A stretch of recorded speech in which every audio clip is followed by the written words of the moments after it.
Line वालों को ये alternating current chapter number 7 alternating current, ये आपका लेटेस्ट सिलेबस है।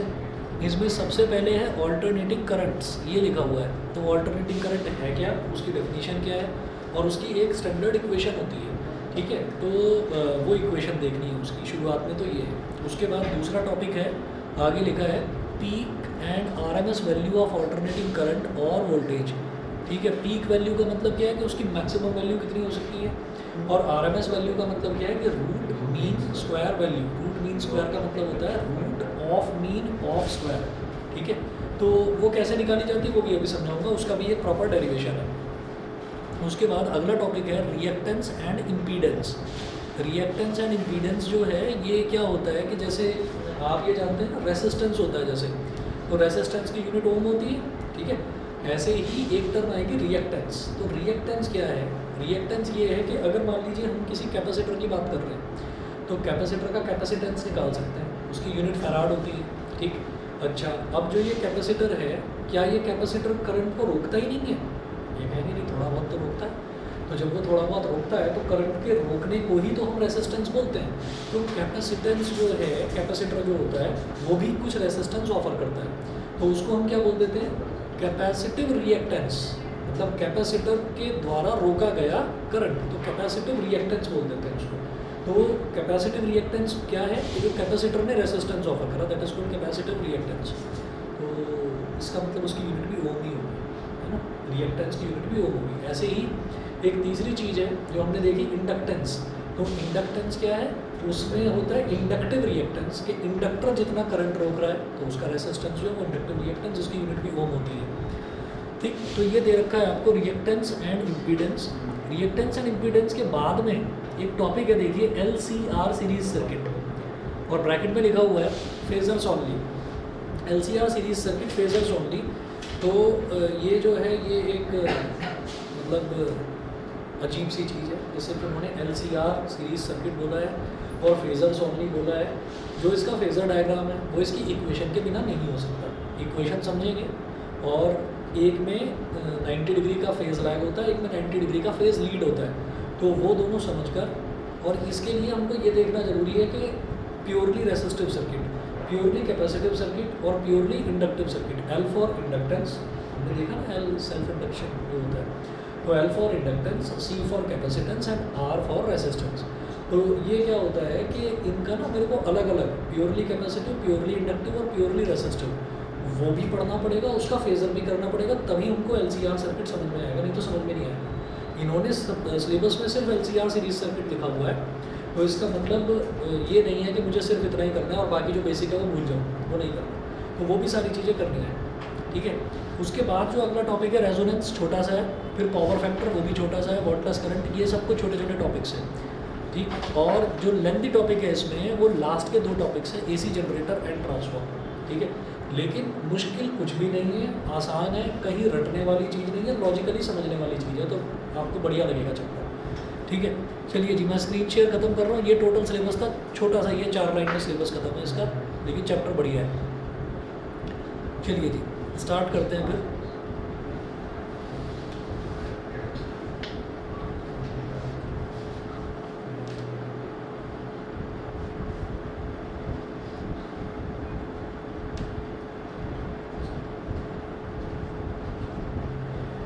चैप्टर 7 ऑल्टरनेटिंग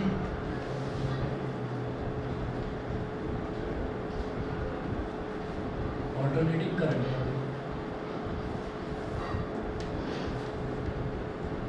ऑल्टरनेटिंग करंट, ठीक है, और फिज़िक्स में टोटल जो आपके चैप्टर्स हैं, वो चैप्टर्स टोटल जो हैं वो 14 हैं।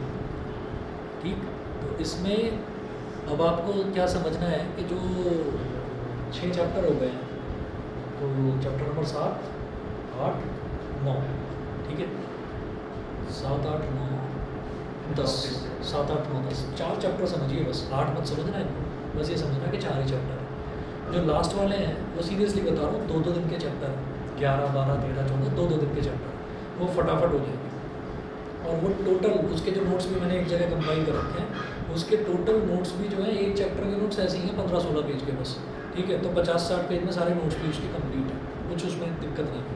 तो अब मैं ना आपके टेस्ट वगैरह भी लेने इसके शुरू करूँगा, क्योंकि जो मेजर आपके चैप्टर्स थे 1 से लेकर 6 तक वो आपके कंप्लीट हो गए। अब ये जो ऐसा दरोड़ा में से मैं पढ़ाता हूँ, तो एक बुक पूरी तरह से ख़त्म हो गई है, दूसरी बुक का पहला चैप्टर है ऑल्टरनेटिंग करंट, तो इसको हम स्टार्ट कर रहे हैं। और इसके बाद अगर कोई चैप्टर थोड़ा सा लंबा है वॉल्यूम 2 में, तो वो रे ऑप्टिक्स है, जो चैप्टर लंबा है। वेव ऑप्टिक्स भी लंबा इस सेंस में कि उसके 2 टॉपिक्स ऐसे हैं कि डबल स्लिट एक्सपेरिमेंट और सिंगल स्लिट, वो 2 टॉपिक्स ऐसे हैं, बस उसको समझने में थोड़ा सा टाइम लगता है, ठीक है ना। वो 2 ही टॉपिक हैं, ज़्यादा ऐसा नहीं है कि बहुत सारे टॉपिक्स उसमें दे रखे हैं। तो रे ऑप्टिक्स जो है वो चैप्टर मैं मानता हूँ कि वो चैप्टर लगभग 1 से सवा महीना लेगा, वो एक अकेला चैप्टर बचा हुआ है जो बड़ा है, बाकी उसके अलावा ज़्यादातर आपका कंप्लीट हो चुका है। और दोबारा से बता रहा हूँ कि भाई फिज़िक्स की भी चैप्टर वाइज आप खरीद लीजिए, चैप्टर वाइज बुक आती है, तो उसमें क्या है कि पिछले 10 से 12 साल के क्वेश्चन हैं, और वो मतलब अरेंज करके दे रखे हैं, 1-1 नंबर वाले एक जगह, 2-2 नंबर वाले एक जगह, 5-5 नंबर वाले एक जगह, तो उससे बड़ा फ़ायदा होगा। नोट्स आपके पास अब तैयार हैं ही, ठीक है, और आप क्वेश्चंस देखेंगे, क्वेश्चन देखकर आप अंदाज़ा लगाते चले जाएंगे, अच्छा ये वाला नोट्स में, ये वाला नोट्स में, वो आप देख लोगे। कुछ क्वेश्चन जो थोड़े से अलग लगेंगे वो आपको प्रैक्टिस करनी होगी, और उसमें भी इतनी दिक्कत नहीं आएगी क्योंकि उसके सबके सॉल्यूशन भी दे रखे हैं। तो मुझे पर्सनली बहुत अच्छी बुक लगती है, क्योंकि वो आपने प्रिपेयर कर ली तो आपकी बहुत बढ़िया तैयारी हो जाएगी फिजिक्स की, ठीक है। चलिए जी, मैं स्टार्ट करता हूँ अल्टरनेटिव करंट। तो सबसे पहले इसकी डेफिनेशन नोट करेंगे अल्टरनेटिव करंट की। It is that current whose magnitude changes, जितना बता रहा हूँ वो साथ साथ नोट कर लीजिए आप, बाकी नोट्स मैं फिर भी दूंगा लेकिन कर लीजिए। It is that current, it is that current whose magnitude changes continuously with time, whose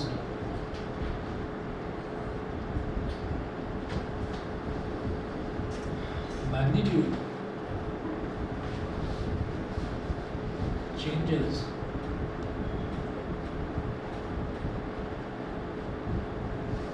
continuously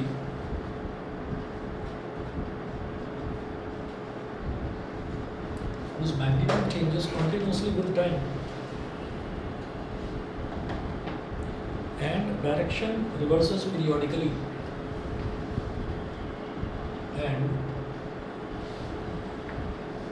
direction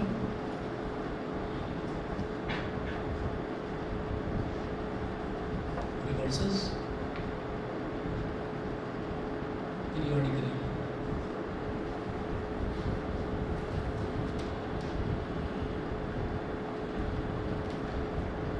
और डायरेक्ट करंट, उसके बाद नेक्स्ट पॉइंट लिखेंगे।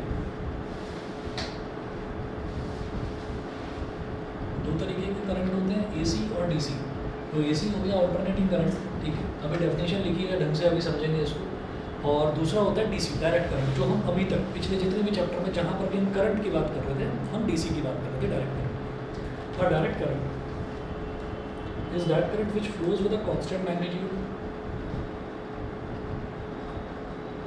is that current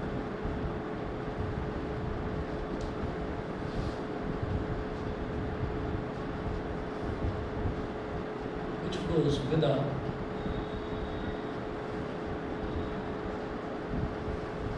constant magnitude,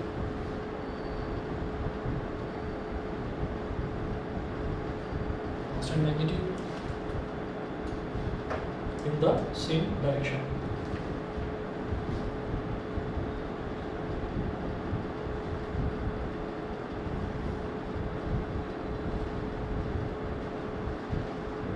same direction.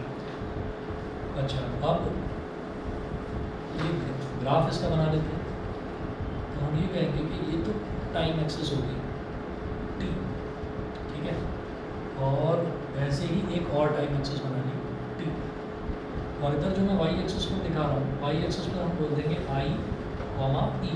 I comma ई का मतलब क्या है, क्योंकि जो ईएमएफ है, ईएमएफ यानी कि जो वोल्टेज है, वो जो वोल्टेज है, वो वोल्टेज और करंट दोनों एक दूसरे के डायरेक्टली प्रोपोर्शनल होता है, तो हमने आई और ई दोनों इधर ही बना दिए। तो हम ये कहेंगे डायरेक्ट करंट के केस में क्या है कि टाइम धीरे धीरे जैसे टाइम 0 है तो टाइम धीरे धीरे बढ़ रहा है, लेकिन जो ईएमएफ है, ईएमएफ की वैल्यू कांस्टेंट बनी हुई है, ईएमएफ की वैल्यू चेंज नहीं हो रही है, तो वो कांस्टेंट बनी हुई है, या करंट की वैल्यू सेम है, वो चेंज नहीं हुई है, तो इसको लिखेंगे हम डायरेक्ट करंट।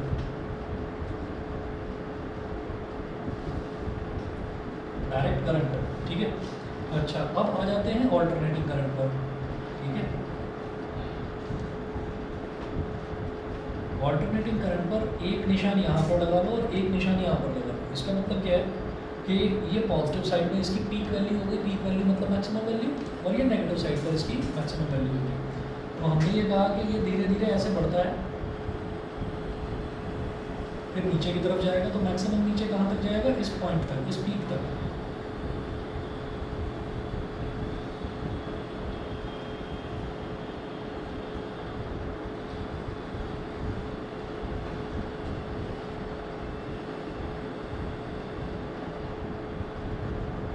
जी, तो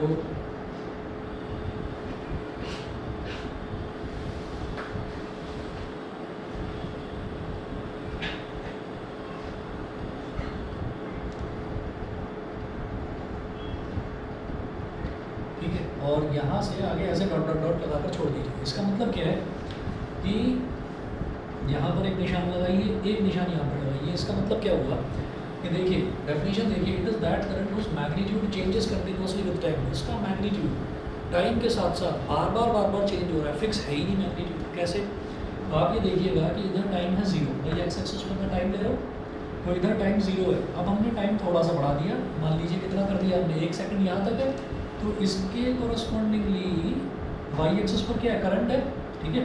तो या ईएमएफ है, चलो करंट की बात करते हैं।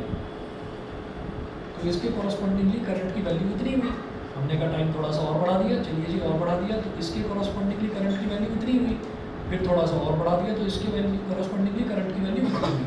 उसके बाद फिर टाइम बढ़ाया, तो अब करंट की वैल्यू घटनी शुरू हो गई, और घटी और घटी और घटी, घटते घटते 0 पर आ गई, ठीक है। तो ऐसे ही फिर हमने टाइम बढ़ाया, तो अब नेगेटिव डायरेक्शन में करंट की वैल्यू जा रही है। करंट नेगेटिव नहीं होता, करंट नेगेटिव नहीं होता। ये जो करंट है, इसकी जो हम ये जो नेगेटिव उसमें हम दिखा रहे हैं इसकी वेव फॉर्म, वेव फॉर्म मतलब ये जो ग्राफ है, इसका मतलब क्या है कि पहले करंट ना ऐसे फ्लो कर रहा था, ठीक है, और आधी साइकिल के बाद फिर करंट ने ऐसे फ्लो करना शुरू कर दिया। तो नेगेटिव नहीं है करंट की वैल्यू, करंट की डायरेक्शन रिवर्स हो रही है। और रिवर्स कब हो रही है? पीरियोडिकली रिवर्स हो रही है, वही डेफिनेशन में लिखा हुआ है, एंड डायरेक्शन रिवर्सेस पीरियोडिकली। तो डायरेक्शन उसकी पीरियोडिकली रिवर्स हो रही है। कैसे हो रही है डायरेक्शन रिवर्स और पीरियोडिकली किसी चीज़ का चेंज होना, इसका मतलब क्या है कि वो पीरियड फिक्स है, वो पीरियड फिक्स है। मतलब हो सकता है 2 सेकंड का पीरियड हो सकता है 4 सेकंड का पीरियड हो, क्योंकि 4 सेकंड के बाद करंट अपनी डायरेक्शन रिवर्स कर देगा, फिर अगले 4 सेकंड के बाद फिर वापस सेम डायरेक्शन में आ जाएगा, फिर अगले 4 सेकंड के बाद फिर दूसरी डायरेक्शन में आ जाएगा। तो करंट ऐसे और ऐसे और ऐसे और ऐसे बार ऐसे चलता रहेगा, ठीक है। हमको कभी भी किसी भी इलेक्ट्रॉनिक इक्विपमेंट को ऑपरेट करने के लिए हमको 2 तरीके के इलेक्ट्रॉनिक इक्विपमेंट होते हैं, एक होते हैं एसी ऑपरेटेड, एक होते हैं डीसी ऑपरेटेड, ठीक है। अब आप ये देखिए, ये हमने इधर कैमरा लगा रखा है, ये जो है, ये जो अडेप्टर है, ये कर क्या रहा है, ये एक्चुअली क्योंकि इसको एक कांस्टेंट करंट की ज़रूरत है कैमरा को, ठीक है, इसको फ्लक्चुएटिंग करंट मिलेगा तो ये कैमरा प्रॉपर्ली वर्क नहीं करेगा। तो हमारे घरों में जो लाइट आ रही है वो ऑल्टरनेटिंग करंट आ रहा है, तो ऑल्टरनेटिंग करंट इसके अंदर ऑल्टरनेटिंग करंट उसको डायरेक्ट करंट पे कन्वर्ट कर रहा है, ठीक है। और वो चैप्टर नंबर 14 में आप पढ़ेंगे, पढ़ रखा होगा शायद, तुमने तो करवा दिया। रेक्टिफायर होती है एक चीज़। रेक्टिफायर क्या करता है कि एसी को डीसी में कन्वर्ट कर देता है, जो फुल वेव रेक्टिफिकेशन है ना, तो वो उसको एसी को डीसी में कन्वर्ट कर देता है। तो इसके अंदर वही चीज़ लगी हुई है, इसके अंदर वही चीज़ लगी हुई है, और ज़्यादातर बच्चे जो फिज़िक्स का प्रोजेक्ट रिपोर्ट होती है उसमें भी वही बना कर देते हैं। तो एसी और डीसी ये दोनों अलग अलग हैं, और इसमें ये नहीं होता कि जैसे ट्यूबलाइट है या फ़ैन है, भाई एक बार करंट इसमें आ रहा है, एक बार करंट इसमें जा रहा है, तो ये फ़ैन कैसे चल रहा है, तो हम ये कह रहे हैं फ़ैन चल रहा है अपनी इनर्शिया की वजह से, ठीक है।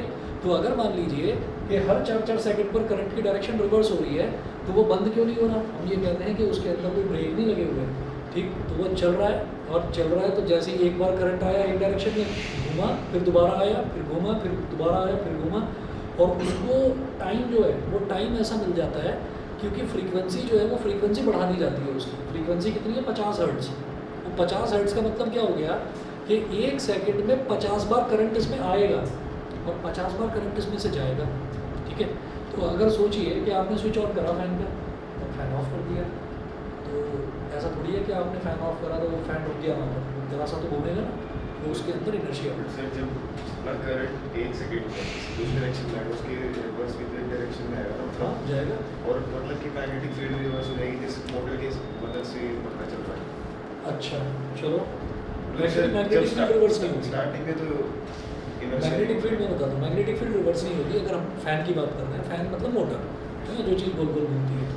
तो मैग्नेटिक फील्ड रिवर्स क्यों नहीं होगा? क्योंकि उसके अंदर नॉर्थ पोल और साउथ पोल की परमानेंट मैग्नेट फिक्स है, तो मैग्नेटिक फील्ड का एक ही डायरेक्शन रहेगा। अच्छा सर, करंट रिवर्स हो जाएगा, करंट रिवर्स हो गया, सर फोर्स भी तो रिवर्स हो जाएगी। फोर्स रिवर्स हो जाएगी, ठीक है। अब जैसे फोर्स रिवर्स हो जाएगी तो वो फोर्स उसको कितना भी रोकने की कोशिश करेगी, वो एकदम से नहीं रुकेगा, वो एकदम से नहीं रुकेगा, क्योंकि फोर्स दूसरी डायरेक्शन में होगी। जैसे मान लीजिए, सोचिएगा कि हमारे पास कोई ऐसा एक व्हील है, जिस व्हील को हम ऐसे ऐसे ऐसे ऐसे घुमाते जा रहे हैं और घुमाते जा रहे हैं, और फिर अचानक से हम फोर्स की डायरेक्शन उल्टी कर दें, ठीक है। तो अचानक से तो फोर्स की डायरेक्शन उल्टी बट सर होगी, जब व्हील जब इनर्शिया मतलब जीरो वेलोसिटी से मतलब आ उसका रहा होगा, हाँ, जीरो से स्टार्टिंग पे होगा, तब तो वो फोर्स मैटर करेगा ना। तब वो फोर्स मैटर करेगा। तो इसीलिए धीरे से फैन जो है वो धीरे से स्टार्ट होता है, फिर तेज फिर तेज फिर तेज बढ़ता चला जाता है। फ्रीक्वेंसी इतनी ज़्यादा है कि जैसे ही हमें लगता है कि करंट का डायरेक्शन रिवर्स हुआ, करंट फिर आ जाता है, और जैसे वो फिर आता है तो वो हल्का सा झटका दे देता है, जैसे ही फिर आता है फिर वो हल्का सा झटका दे देता है। तो वो धीरे धीरे धीरे धीरे करते करते वो फिर अपना प्रॉपर स्पीड में आ जाता है। ये इसका तरीका है ऑल्टरनेटिंग करंट। सर वैसे हमको हमेशा परमानेंट मैग्नेट यूज नहीं होता। परमानेंट मैग्नेट, परमानेंट सर नहीं, आजकल तो इलेक्ट्रोमैग्नेट यूज होता है, मतलब उसके अंदर भी इलेक्ट्रोमैग्नेट होता है। ये हो सकता है कि ऐसा होता हो, है ना, लेकिन जनरली जो मोटर्स होती हैं, इलेक्ट्रिक मोटर्स, उसमें परमानेंट मैग्नेट होता है। आप कभी भी देखेंगे ना, जैसे मान लीजिए लैपटॉप खुला है या मोबाइल फ़ोन अगर कोई पुराना है वो रिपेयर कराने के लिए गए, तो उसके अंदर एक छोटा सा मोटर होता है जो गोल गोल घूमता है, वो जो वाइब्रेटर के लिए होता है। तो वो थोड़ा सा घूमता है, तो आप ये देखिएगा उस पर भी आप देखेंगे छोटी सी ना मैग्नेट रखी होगी अंदर, तो बिना मैग्नेट के मोटर बन नहीं पाएगी। अब वो मुझे नहीं लगता कि इलेक्ट्रोमैग्नेट क्यों बनाएंगे। सर मैंने देखा है इलेक्ट्रोमैग्नेट। हो सकता है कुछ हो, मतलब उसमें शायद परमानेंट मैग्नेट होता है। ओके चलिए जो भी है। चलो जी, तो कुल मिलाकर कहानी ये है कि ऑल्टरनेटिंग करंट अपनी डायरेक्शन बार बार चेंज करता है। अच्छा, फिर बाद में ये आता है कि भाई इसकी ज़रूरत क्यों पड़ गई? डायरेक्ट करंट अच्छा खासा चल तो रहा था, आप मतलब फालतू में इसकी ज़रूरत क्यों पड़ गई? ज़रूरत इस वजह से पड़ गई क्योंकि उसमें जो जान का खतरा है डायरेक्ट करंट, ठीक है। तो वो जान का खतरा ये है कि भाई जैसे यहाँ से हमने करंट स्विच ऑन करा तो वो एक बार करंट ज़ीरो होगा, फिर करंट ज़ीरो होगा, फिर करंट ज़ीरो होगा, फिर करंट ज़ीरो होगा। तो 50 हर्ट्ज़ उसकी फ्रीक्वेंसी होती है। इंडिया में 50 हर्ट्ज़, अमेरिका में 60 हर्ट्ज़ है, ठीक है। तो वो जो 50 हर्ट्ज़ है, वो 50 हर्ट्ज़ जो है उस फ्रीक्वेंसी का मतलब क्या है कि 50 बार ही करंट पॉजिटिव साइकिल में जाएगा, 50 बार ही नेगेटिव साइकिल। तो इसका मतलब एक पॉजिटिव साइकिल, एक नेगेटिव साइकिल, जो पूरी एक साइकिल है उसमें 2 बार करंट ज़ीरो हो गया, यानी कि 1 सेकंड के अंदर करंट 100 बार ज़ीरो होता है। तो 100 बार ज़ीरो होने का मतलब ये है कि आपको बस एक झटका लगेगा। जैसे ही करंट ज़ीरो होगा तो ड्यू टू रिफ्लेक्स एक्शन, जो हमारी बॉडी का मैकेनिज्म है कि हमने गर्म प्लेट को छू लिया, हम एकदम से हाथ हटाते हैं, ठीक है। तो एक ऐसी चीज़ करंट जो हमारी बॉडी में जाने के लिए बना नहीं है ना, और वो बॉडी में जा रहा है क्योंकि बॉडी में आयंस घूम रहे हैं, आयंस घूम रहे हैं, इसका मतलब बॉडी में एक माइन्यूट सा करंट एग्जिस्ट करता है, ठीक है ना, एक माइन्यूट सा करंट एग्जिस्ट करता है। तो इस वजह से हमको करंट का, हम कंडक्टर है, ह्यूमन बॉडी एक कंडक्टर है। तो जैसे ही वो करंट हमारी बॉडी में से जाने लगता है तो मतलब हमको ये लगता है कि समथिंग अनयूजुअल इज हैपनिंग, तो एकदम से हम ड्यू टू रिफ्लेक्स एक्शन हम अपना जो है हाथ पीछे खींच लेते हैं। और वो खींच क्यों पाते हैं? क्योंकि एक इंस्टेंट के लिए करंट ज़ीरो होता है, तो उस दौरान हम अपना हाथ पीछे खींच लेते हैं, ठीक है। अगर करंट ज़ीरो ना हो तो कितना भी खींचो चिपक ही जाओगे, ठीक है ना, फिर नहीं खींच पाओगे, उसके लिए फिर स्विच ऑफ ही करना पड़ेगा, ठीक है। हाँ,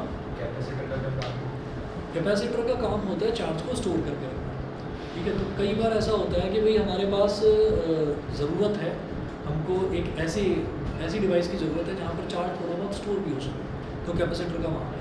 तो बैटरी जनरली कैपेसिटर की होता है। हाँ हाँ, फैन में तो होता है, फैन में भी होता है, फैन में भी होता है, जब लास्ट में बंद होता है तो धीरे धीरे चलता है, वो धीरे धीरे चलता रहता है। तो वो कैपेसिटर का ही चार्ज जो है वो डिस्चार्ज शोर होता है। चलिए, अब इसके बाद अब हम ये कहेंगे कि when a coil is rotated, एक लाइन लिखिएगा, when a coil is rotated in a magnetic field, यहाँ जो ये हमने ये बनाया है ग्राफ, इसमें लिख दीजिए alternating current.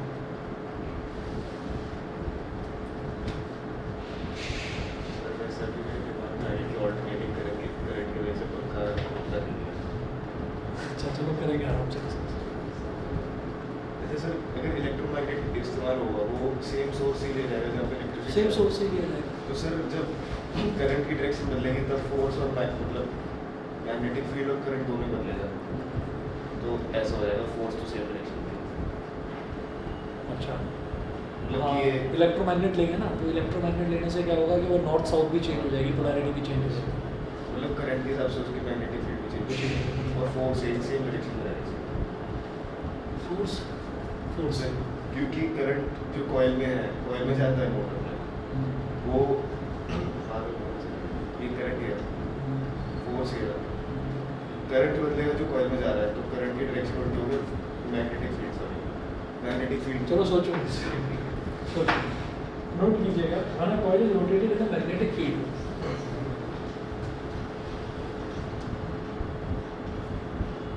When a coil is rotated in a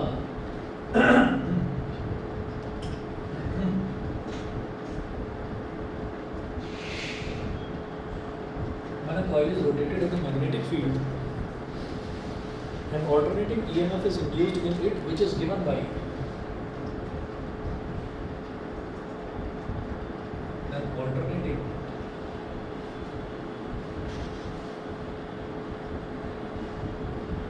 EMF is induced in it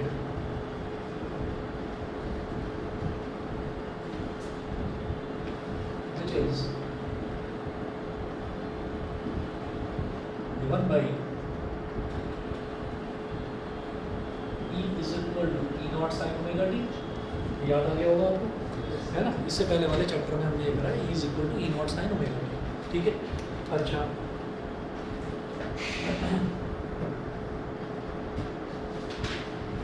suppose this EMF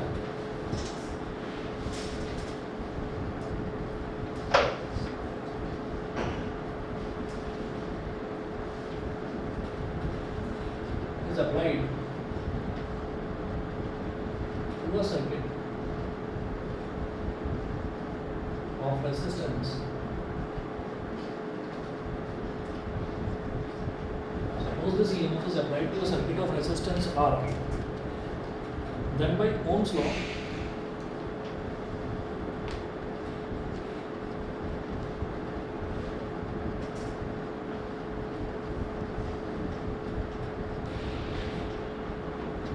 I is equal to E upon R, और E की वैल्यू कितनी है, E not sine omega t, और R को इसको लिख सकते हैं I is equal to E not upon R sign omega T, इसको लिख दीजिए I is equal to I not sine omega T. याद करिए ये E नॉट क्या था, इस E नॉट की वैल्यू आप याद करिए, इसकी वैल्यू थी NBA ओमेगा, ये वैल्यू थी इसकी, ठीक है। और ये हमने कब करा था, ये हमने तब करा था कि जब हमारे पास ओमेगा टी, ये जो ओमेगा टी है, ये ओमेगा टी मैक्सिमम हो जाए, इसकी वैल्यू मैक्सिमम हो जाए। एक्चुअली था क्या, ये जो EMF हमने निकाली थी, इंड्यूस्ड EMF का ये फॉर्मूला बन गया था NBA omega sine omega T, NBA omega sine omega T. अब हमने ये कहा था कि अगर ओमेगा टी 1 के इक्वल हो जाता है, सॉरी π/2 के इक्वल हो जाता है, तो साइन π/2 1 हो जाएगा, और जब साइन π/2 1 हो जाएगा तो हम ये कहेंगे कि ये तो 1 हो गया, तो हमारा जो E है उस E की वैल्यू ये आ जाएगी NBA ओमेगा, यही करा था। और ये जो NBA ओमेगा आया है, ये कब आया, ये तब आया क्योंकि नंबर ऑफ टर्न्स फिक्स है, मैग्नेटिक फील्ड फिक्स है, कॉइल का एरिया फिक्स है, ठीक है। तो हमने ये कहा ये सारी की सारी चीज़ें फिक्स्ड हैं, तो हमने ये कहा कि यहाँ पर केवल एक चीज़ है जो चेंज हो रही है, ओमेगा टी, है ना। ओमेगा टी क्या है, थीटा होता है एंगल, तो वो उसकी अगर मैक्सिमम वैल्यू आ गई तो हमारा EMF भी मैक्सिमम आ जाएगा। तो हमने ये कहा था कि भाई जो हमारा EMF है ये जो आया है इसको हमने ई नॉट बोल दिया। ई नॉट मतलब मैक्सिमम अमाउंट ऑफ ईएमएफ, ठीक।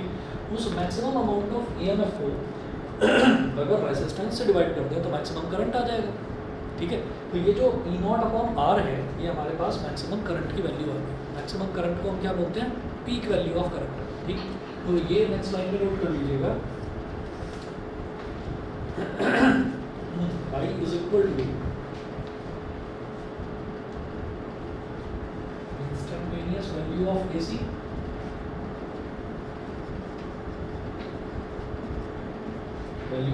और I naught is equal to E naught upon R is equal to, note कीजिए, ये है पीक और maximum value of AC, peak और मैक्सिमम वैल्यू ऑफ AC।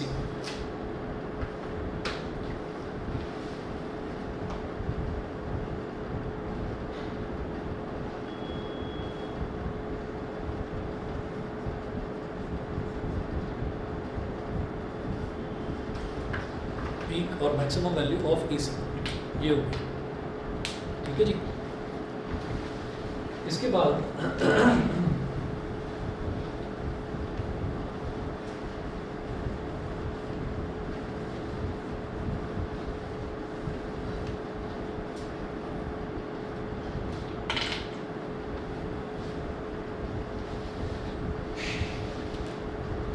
इसके बाद आप नोट करेंगे दो चीज़ें, एक एम्पलीट्यूड और एक टाइम पीरियड। तो amplitude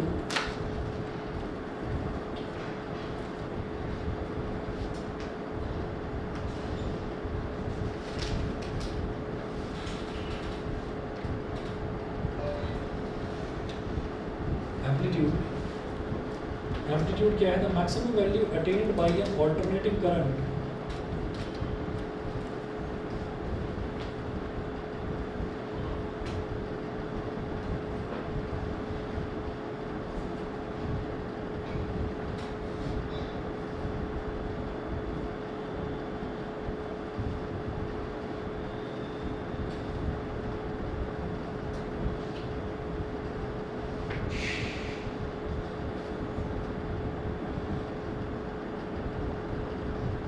maximum value attained by an alternating current in either direction is called its amplitude.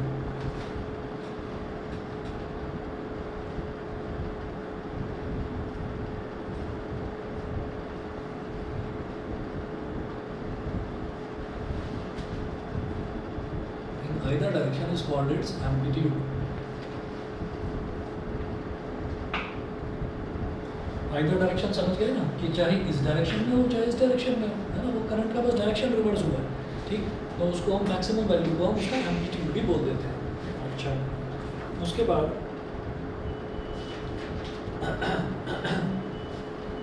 और पीक वैल्यू, एम्पलीट्यूड और peak value and is denoted by I not. I not से उसको denote हम करते हैं। उसके बाद देखिएगा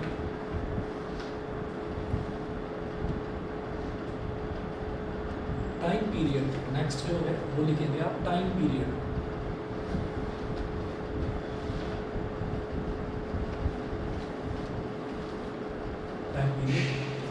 टाइम पीरियड डिनोट कीजिए the time taken by an alternating current to complete one cycle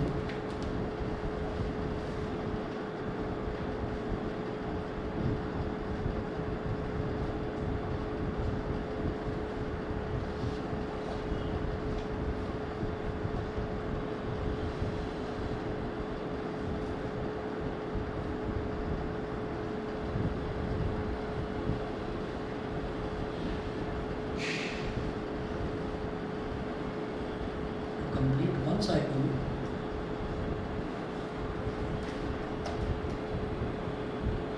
of its variations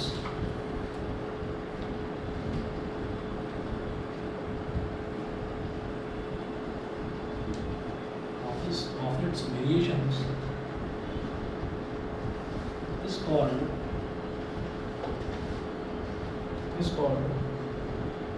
its time period and is denoted by capital T.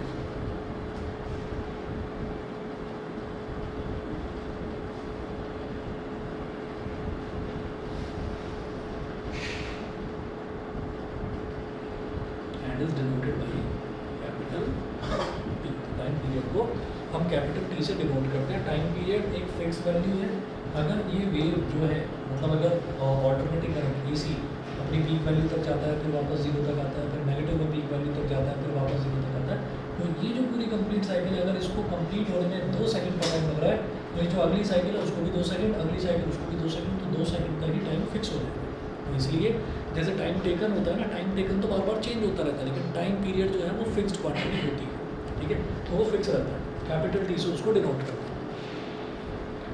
उसके बाद हम लिखेंगे time period is equal to angular displacement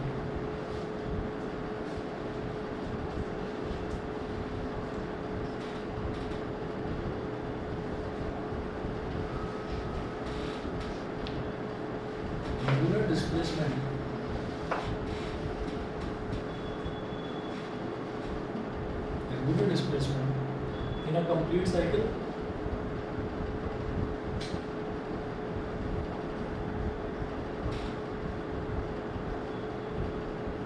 angular displacement in a complete cycle upon angular velocity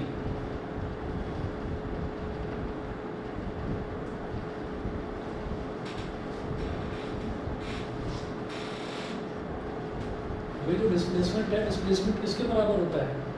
speed into time. तो इसलिए time period को इन्होंने बोला है कि angular displacement in a complete cycle upon angular velocity, ठीक है। अच्छा, तो टाइम पीरियड कैपिटल टी, तो हम ये कहेंगे कि किसी का भी एंगुलर डिस्प्लेसमेंट अगर पूरी की पूरी एक साइकिल कंप्लीट हो जाती है, जब पूरी की पूरी साइकिल कंप्लीट हो जाती है तो एंगुलर डिस्प्लेसमेंट कितना होता है? पूरा सर्कल घूम गया 2 पाई, है ना, 360 डिग्री। तो angular displacement in a complete cycle is 2 पाई, और जो एंगुलर वेलोसिटी है उसको क्या बोलते हैं? ओमेगा। तो T is equal to 2 pi upon omega, तो ये रिलेशन होता है। उसके बाद नोट कीजिएगा frequency,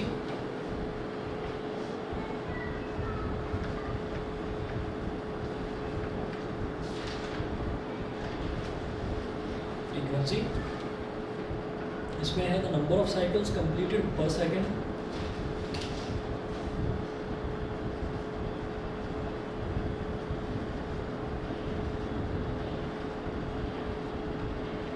number of cycles completed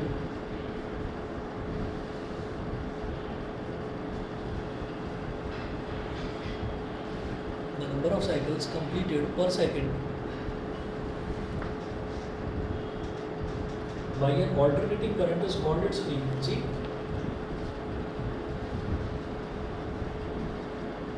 By an alternating current, the by an AC is called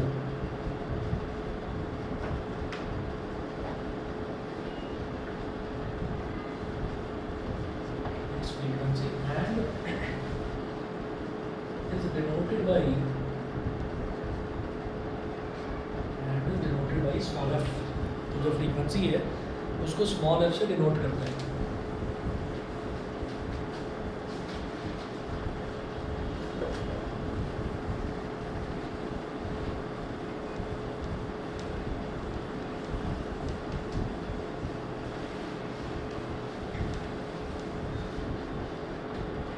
तो देखिएगा ये क्या चक्कर है, नंबर ऑफ साइकिल्स कंप्लीटेड पर सेकंड, मतलब एक सेकंड में कितनी साइकिल आप कंप्लीट कर रहे हैं। तो हम ये जानते हैं कि जो हमने टाइम पीरियड लिया ना टी, तो टी में कितनी साइकिल कंप्लीट हो रही है? एक, ठीक है। तो हम ये कहेंगे कि in time T number of cycles is equal to 1 by time duration. जो टी है, टाइम पीरियड जो टी है, उसमें साइकिल्स कितनी कंप्लीट हो रही है? एक ही तो साइकिल कंप्लीट हो रही है ना। तो इन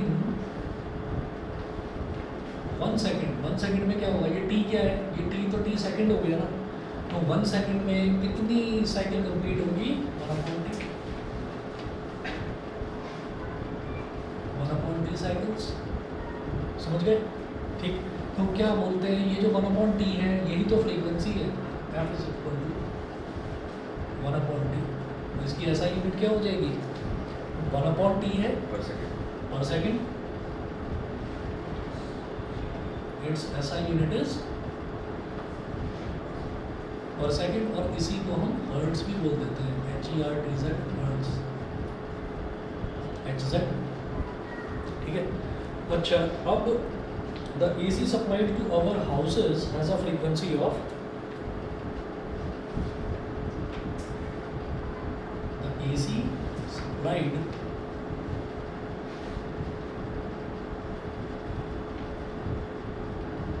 to our houses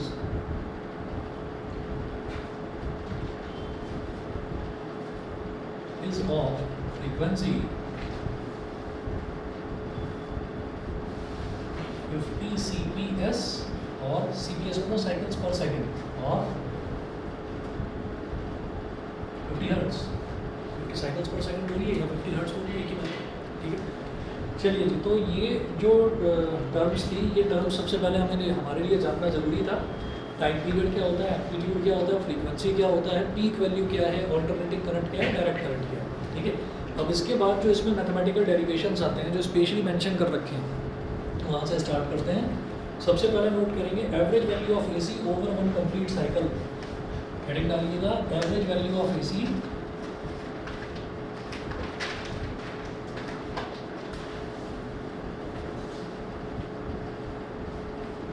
over one complete cycle, पूरी कंप्लीट साइकिल में AC की एवरेज वैल्यू क्या होगी।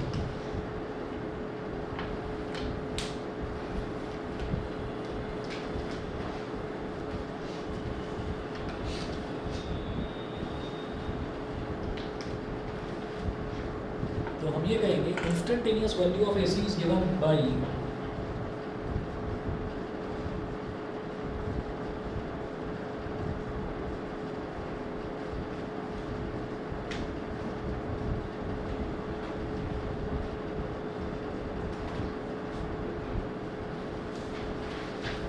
I is equal to I naught sin omega t, I is equal to I naught sin omega t। अच्छा, उसके बाद assuming that the current remains constant for a small time dt,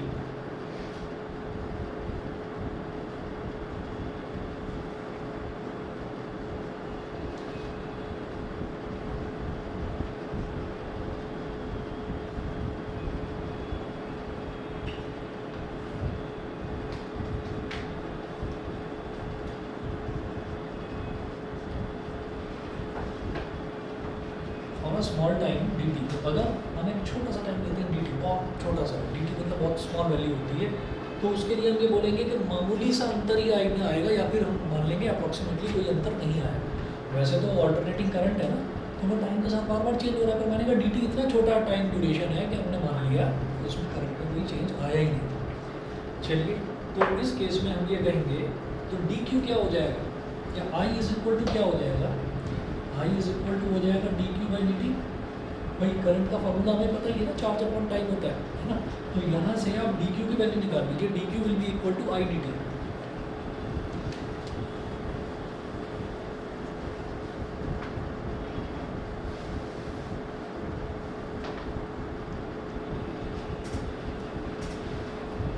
charge तो constant ही रहेगा हाँ, क्योंकि वो आगे पीछे होता है।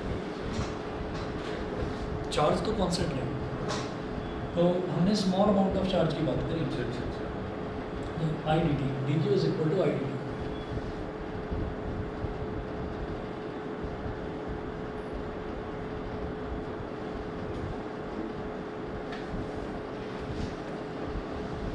अच्छा, तो अब हम ये कहेंगे dq is equal to I dt हो गया, देयरफॉर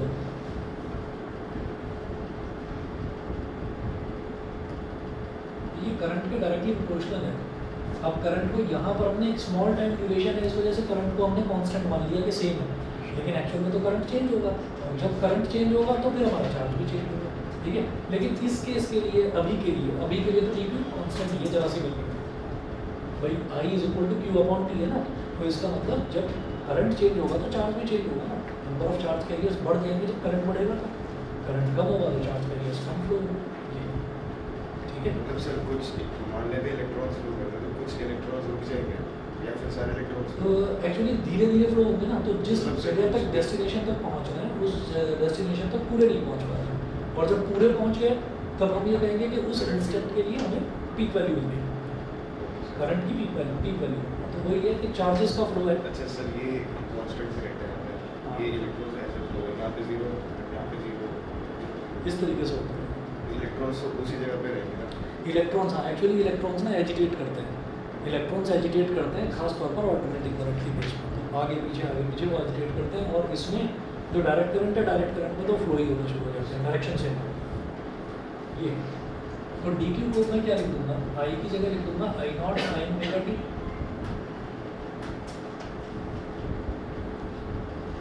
और डी टी, आई की जगह हमने लिख दिया I naught sine omega T D t. ठीक है, अब आगे ध्यान दीजिएगा। अब हमने ये कहा है कि जब हम पूरी साइकिल की बात कर रहे हैं तो the total charge that flows through the circuit in one complete cycle, so the total charge that flows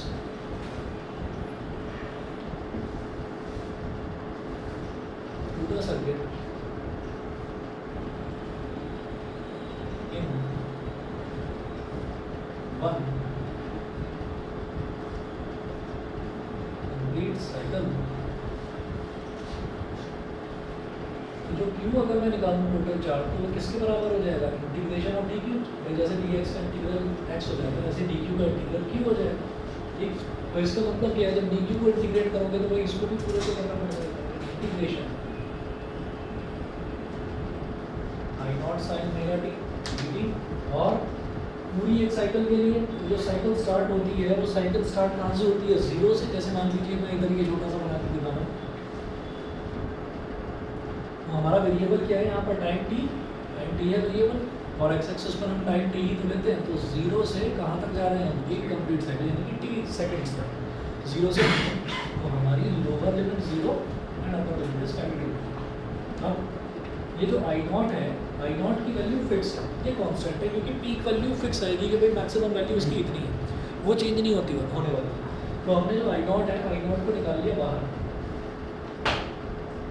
integration zero से कैपिटल टी साइन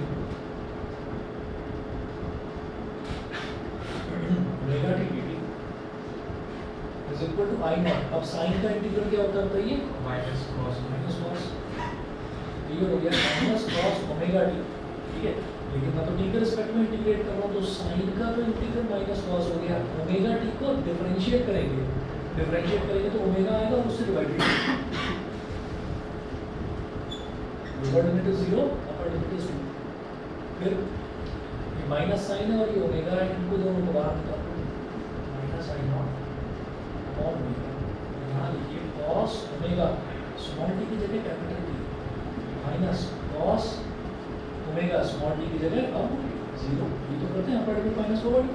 ठीक है, अच्छा जी, अब जरा बताइए T is equal to 2 pi by omega है, तो ओमेगा इंटू कैपिटल टी क्या हो जाएगा, 2 पाई है ना, ओमेगा ये कितना हो जाएगा, माइनस आई और ओमेगा, तो ये हो गया cos 2 पाई, और माइनस cos 0 कितना होता है 1, और जो 2 पाई है, 2 पाई भी तो 0 डिग्री होता है भाई, 2 पाई भी तो 0 डिग्री होता है, वापस घूमकर वही आ गया 0 पर, है ना, तो ये भी 1, तो minus I not upon omega 1 minus 1, result is 0, average current. Charge निकाला है। अच्छा ठीक है, तो जरा आप ये देखिएगा, तो average value of AC over one complete cycle of AC is 0। तो जब एवरेज वैल्यू निकाली जा रही है तो एवरेज वैल्यू क्या निकलेगी, अरे भाई जब चार्ज ही 0 है तो करंट कहाँ जाएगा, करंट तो बहेगा ही, तो हम ये कहेंगे I average is equal to Q upon T, और Q कितना आया है 0, तो 0 अपॉन T इज इक्वल टू 0। ठीक है, तो यहाँ पर लिखिए therefore average value of AC